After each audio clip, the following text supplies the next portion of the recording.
everyone.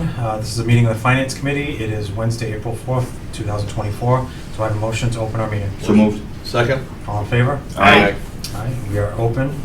This meeting is being video recorded. Let's stand for the Pledge of Allegiance. I Pledge allegiance to the flag of the United States of America and to the republic for which it stands, one nation, under God, indivisible, with liberty and justice for all. Thank you. Okay, so we had good intentions for tonight's meeting, but some of the plans have been changed. Mr. Kelly could not be here tonight. He's got a personal matter that he's attending to. So we will not get a budget update for Mr. Kelly tonight. We also were going to take up some reserve fund transfers. However, we do not have the transfers in front of us. And the Board of Selectmen is not taking these transfers up until April 16th anyway. So we're going to meet on the 17th, the day after, to take up these transfers, which is the way it should be anyway. One thing I want to brief everybody on is an email that I had with Jamie Kelly, our town administrator, regarding the free cash that we have available and how it's being utilized to help balance this year's budget. So the total number in free cash was $453,382. And it's being allocated in the following ways. So Article 12, which is still being negotiated, is going to be $81,301, and that's for the health insurance reserve buy-in. But like I said, that's still being negotiated, so that number could change a little bit. Article 13 is in the amount of $74,178, which is to settle the school bus contract, the Emerald school bus contract, the lawsuit. Article 15 is in the amount of $145,000, which is for the fire department. It's for the capital alarm system and repeater. Article 16, $20,000 for the senior work-off program. Article 17, $30,000 for the YES program. And Article 18 would be the $100,000 that would be allocated into our general stabilization fund. That leaves a remaining balance of $902.23 left in free cash after all those articles are paid. So we're broke. Well, that's what we're left with, you know, and I want to go back to something that I talked about at the joint meeting we had a couple weeks ago, because there was a point that was made that, it was a question actually, regarding, is what we're experiencing right now just a blip, like for this year, and it really isn't. It's not going to be a blip. We're going to be facing the same thing, if not worse, next year, more than likely. I mean, our state is running huge deficits in the state pension fund at the tune of $35 billion that they're underfunded. So that's a major unfunded liability. OPEB is another major unfunded liability at the tune of a little over $16 million. So those are big things that the state is going to have to deal with. So if they have to deal with that, where's the extra money going to come from to give to the small towns like ours? And then throw on top of that, the governor allocating $1 billion towards illegal immigration. So people are getting fed, housed, free health care, debit cards with funds put on there. It's not right. It's not right because it's taking away from our local services, not just here in Acushnet, but throughout the Commonwealth for smaller towns. This is one of the reasons why we're most likely seeing such a small amount in Chapter 70 aid this year, right? $35,000? I mean, that's peanuts. That's nothing. So I don't see that changing dramatically. And then I just also heard a couple days ago that, the governor is also planning to allocate another $1 billion towards illegal immigration into the following fiscal year. The sad part, Mike, is that $850 million that they allocated this year is only supposed to be solvent through April, maybe the very beginning of May. And then they're out of funds already. And that $850 million was taken from a state surplus fund, Yep. which was supposed to be used for rainy day allocation, like emergency. I'm sorry, but this is what is going on is not an emergency. The self-imposed. It's manufactured. It's a self-inflicted problem, especially at the federal level. It's an intentionally created issue. I mean, you can solve it pretty easily.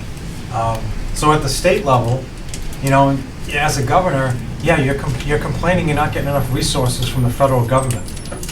Okay, you're not going to get the extra resources right now.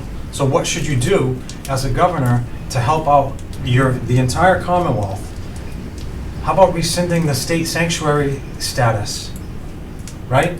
We should not be a sanctuary state if we can't provide adequate resources for the tax-paying residents in this Commonwealth. It's pretty simple. And at the federal level, you know how to solve that problem. I mean, you close the border. You can't.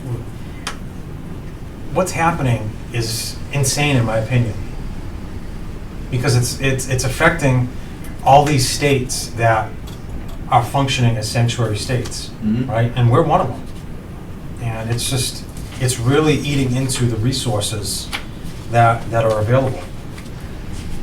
Not eating into, it's absorbed. So what do we do about it here, right here?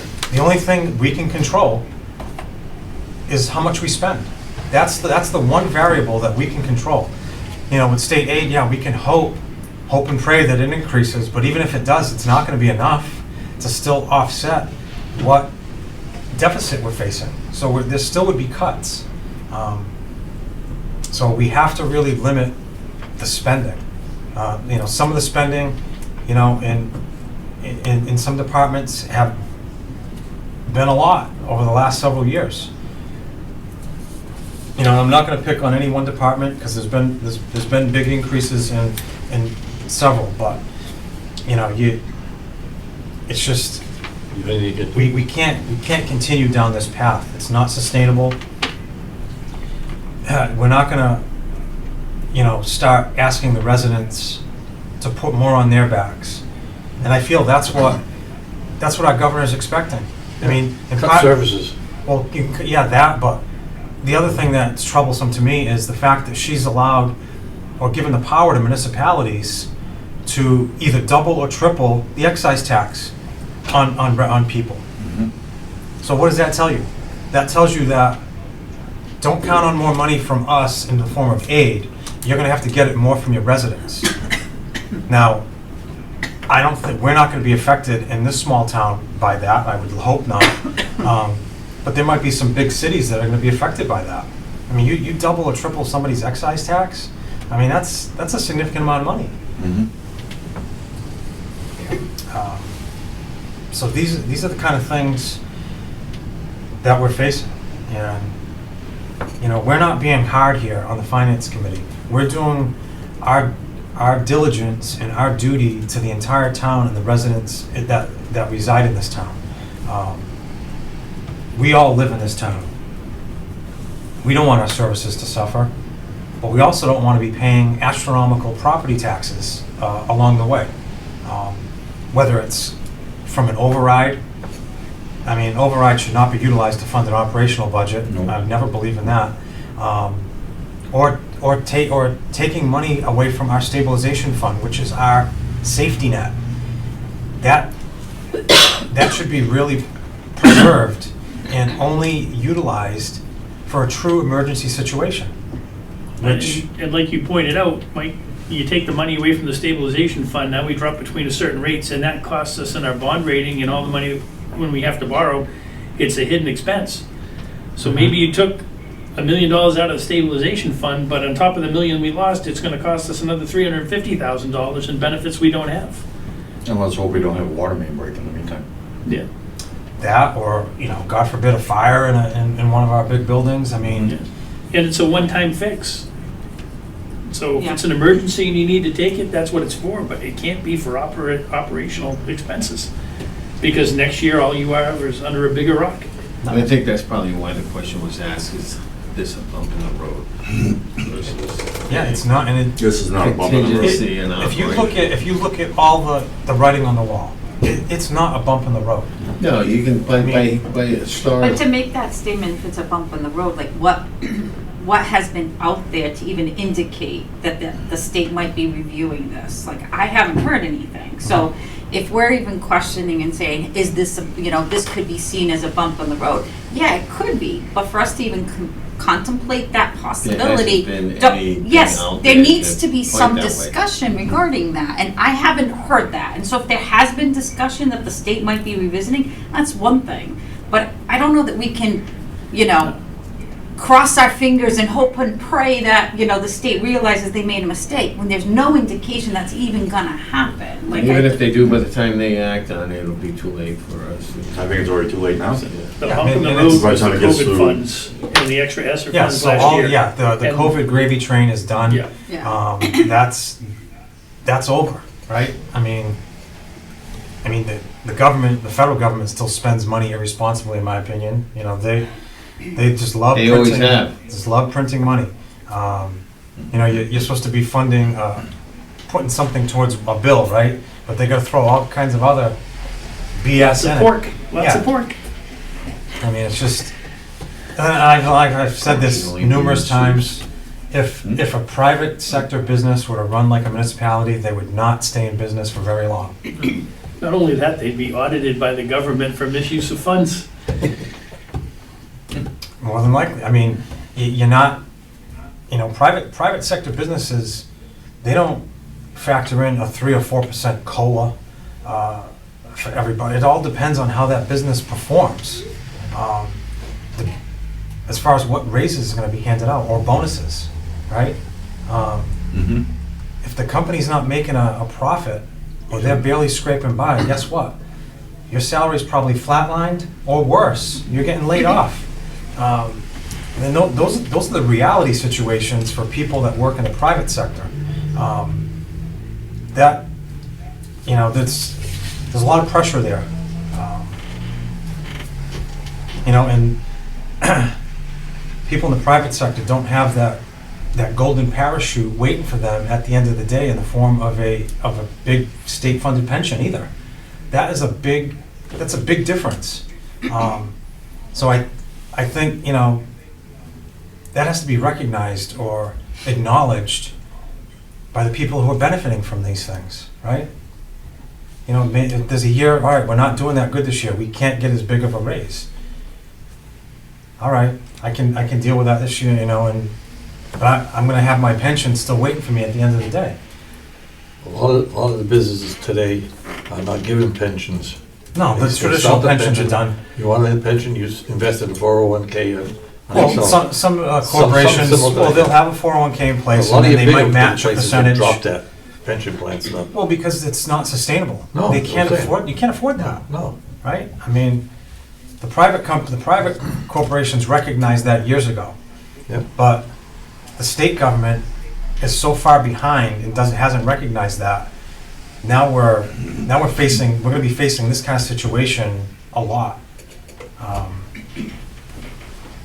Especially now that, COVID funds are all gone, and, that was all fine and dandy for a couple of years, right? But I would have never had rather gone through that, in exchange for, funds from the government. So anyway, does anybody have anything to add on anything that we've been discussing? We're just doing our job on this committee, in my opinion. We're trying to help out the town, volunteer our time.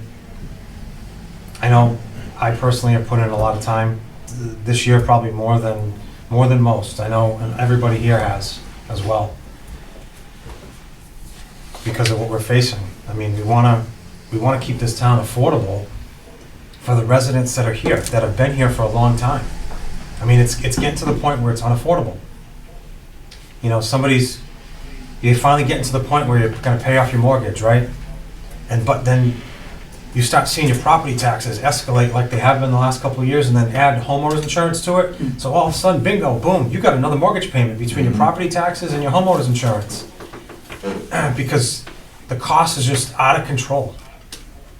Something's got to give at some point here. But like I said, the only thing we can control right now, this year, to balance the budget this year, is what we spend, and that's the bottom line. Future projections as far as revenue and what we're going to do, that's definitely a good conversation that we have to have. To have a game plan, I think that's valid. We should have that. But right now, this is what we're facing. Yeah. And We can't plan with what ifs. No, We you have to can't. plan with what we know. No, you can't, those aren't options. You know, what if this happens, or that, or what if something doesn't happen? You can't run a business that way. You don't, no, it doesn't work. All right, so going back, so we're not gonna take up the reserve fund request tonight. They can be held off until the 16th. We're gonna meet on the 17th.